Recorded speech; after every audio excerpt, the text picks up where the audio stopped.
Hello everyone, welcome back to my channel kitchen point. हूँ छूं विजया चावड़ा।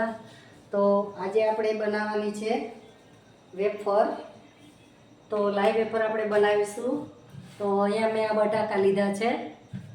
આ બટાકા લાલ બટેટા આવે છે, લાલ છાલવાળા, એ બટાકા લીધા છે।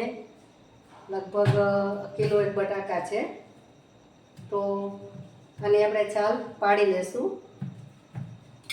અને પછી આપણે એમાં પાણીમાં રાખશું। તો સૌપ્રથમ આપણે છાલ લઈ લેશું। વેફરના બટાકા આવે છે તે બટાકા છે, આપણે સ્પેશિયલ જે લાઈવ વેફર કરીએ તે પણ છે, અને પહેલાં પણ ચાલે, આપણે રેગ્યુલર જે આપણે ખાતા હોઈએ લંબગોળ બટેટા આવે છે તે પણ ચાલે। તો જો આ રીતે આપણે પાણીમાં મૂકી દઈશું ડાયરેક્ટ, એટલે કાળા ન પડે। તો જો તમને નજીકથી બતાવું, આ લાલ બટેટા સ્પેશિયલ આપણે વેફરના જ છે। તો આ રીતે આપણે છાલ પાડી લઈશું બધા બટાકાની, અને પછી ધોઈ નાખશું 2-4 પાણીએ। તો આપણું તેલ બરાબર સરસ ગરમ થઈ ગયું છે। તો આપણે હવે વેફર પાડીશું।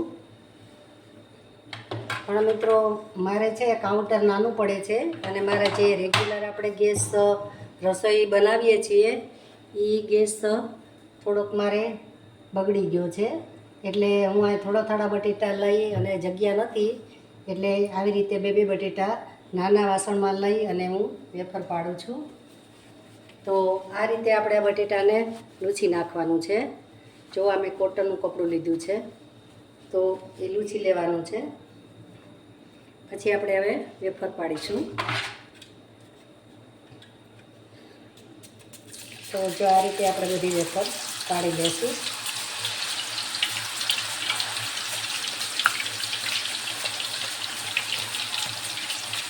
સરસ એક જ હદથી આપણે વેફર પડે છે। તો મારા વિડીયો ગમે તમને તો લાઈક કરો, શેર કરો અને સબસ્ક્રાઈબ કરજો, અને બેલ આઇકન પ્રેસ કરજો, તો મારા વિડીયો તમને મળે સૌ પહેલાં। તો આ રીતે આપણે બધી તળી લેશું। પહેલાં ખાસ આપણે ફ્લેમ ફૂલ રાખવાની છે, પછી આપણે થોડીક તળાઈ જાય પછી આપણે થોડોક જીરો કરી દઈશું ગેસને, અને આ રીતે આપણે રેગ્યુલર જે આપણે ખમણી આવે છે તેનાથી જ મેં બટેટા બધા ખમણા છે। તો તમે જોઈ શકો છો। હવે આપણી વેફર જ્યાં સુધી તળાય ત્યાં સુધી આપણે જે મીઠું લીધું છે 1 ચમચી 1.5 ચમચી, તો હવે આપણે એમાં પાણી થોડુંક લઈ લેશું અને એનું પાણી બનાવી લેશું।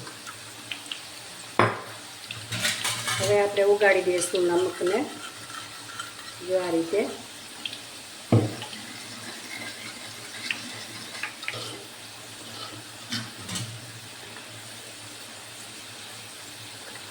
ક્રિસ્પી અને કરારી સરસ મજાની વેફર લાઈવ આપણી બની જાય છે।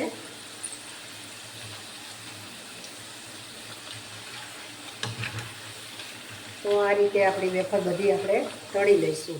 તો હવે આપણે જે મીઠાનું પાણી કર્યું છે તે થોડુંક નાખી દઈશું। હાથ ઊંચા રાખવાના, ને ત્યાં દજાઈ જાય, કારણ કે પાણી નાખ્યા પહેલું આપણું તેલ એકદમ ગરમ હોય છે। તો આ રીતે આપણે બધી તળી લઈશું।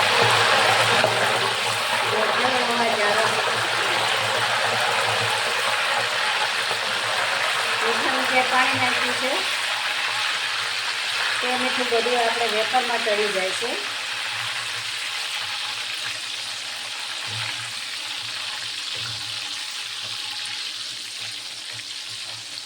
તો જો આપણું મીઠું બધું વેફરમાં ચડી ગયું છે, એટલે એનો અવાજ પણ ઓછો થઈ ગયો છે।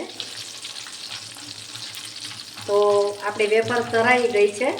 તો આ એની નિશાની છે કે આપણે જ્યારે પણ મીઠાનું પાણી નાખીએ ત્યારે એકદમ અવાજ આવે છે, અને મીઠું જ્યારે વેફરમાં ચડી જાય ત્યારે એનો અવાજ બંધ થઈ જાય છે. એટલે તમે જોઈ શકો છો, જો આ રીતે તમારે બધી વેફર જો આવે છે ને અવાજ, સરસ મજાની વ્હાઈટ થઈ છે. અને ફૂલ ગેસ જ મેં રાખ્યો છે, ધીમો કર્યો જ નથી. જુઓ તમે.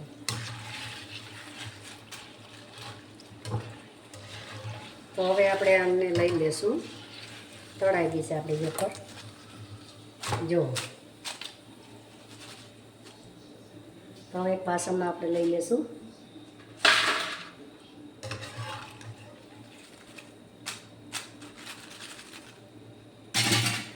તો હવે આપણે બીજા બટેટું લઈ અને એમની વેફર પાડી લેશું. બટેટાને લૂછી નાખવાનું કોટનના કપડાથી, કે ગમે તે સાદું કપડું હોય આપણી પાસે, તો કેવું કે આપણા હાથમાંથી લપસે પણ નહીં અને સરસ મજાની વેફર પાડવાની પણ મજા આવે. તો આપણે બીજા બટેટાની વેફર પણ પાડી લેશું. આ રીતે આપણે બધાય બટાકાની વેફર પાડી લેશું અને તળી લેશું. જો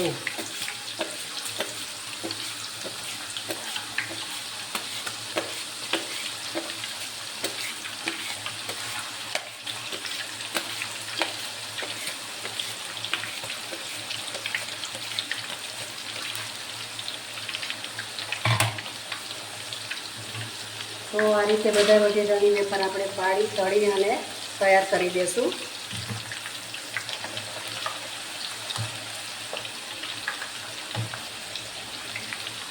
તો મિત્રો બની ગઈ છે આપણી વેફર સરસ મજાની. જો પૂરા એક બટેટામાંથી મારે ઘણી બધી વેફર થઈ છે. તો હવે આપણે આને ભરવી તો પડશે. તો મેં આ ડબ્બા લીધા છે, એટલે મારે છોકરા નાના છે, એટલે બધી તો મસાલાવાળી નથી કરવી, પણ થોડીક મસાલાવાળી કરીશું આપણે. અને બીજી આપણે મોરી રાખીશું, કારણ કે ખાઈ ન શકે છોકરા, એટલા માટે. તો આપણે એટલી મસાલાવાળી કરી નાખશું, બાકી છોકરા માટે મોરી રાખશું. તો આ મસાલો મેં બનાવીને તૈયાર જ હતો મારે. તો આ વેફરનો મસાલો આપણે છાંટી દઈશું. અને બહુ સરસ ટેસ્ટી એવી અને કરારી આપણી વેફર બનીને તૈયાર થઈ છે. તો જોઈ શકો છો તમે, સરસ મજાની આપણી વેફર બની ગઈ છે. જુઓ, જો છે ને કેવી સરસ બની છે. તો 1 કિલા બટેટામાં ઘણી બધી આપણી વેફર બનીને રેડી થઈ ગઈ છે. તો હવે આપણે આને ભરી લેશું નાના ડબ્બામાં, કારણ કે મસાલાવાળી છે. તો થોડું આપણે વધારે છાંટશું તો એનો સ્વાદ સરસ આવે, એટલા માટે. તો હવે આપણે નાના ડબ્બામાં ભરી લઈશું.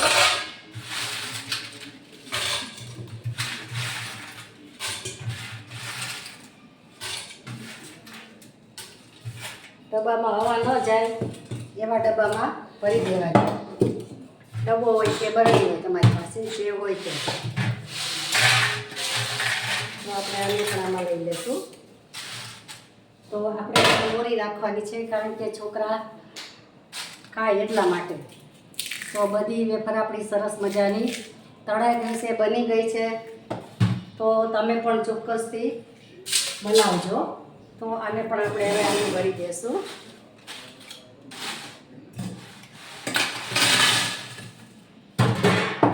તો જુઓ મિત્રો, આપણી વેફર બનીને રેડી છે. કેવી સરસ વેફર બની છે. તો તમે પણ બનાવજો, ટ્રાય કરજો. કેવી સરસ મસ્ત મજાની સરસ બની છે, બજાર જેવી જ બની છે.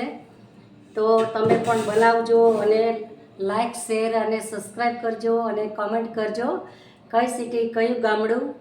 તો આપણે બધા કોમેન્ટના પણ જવાબ આપીશું તમને.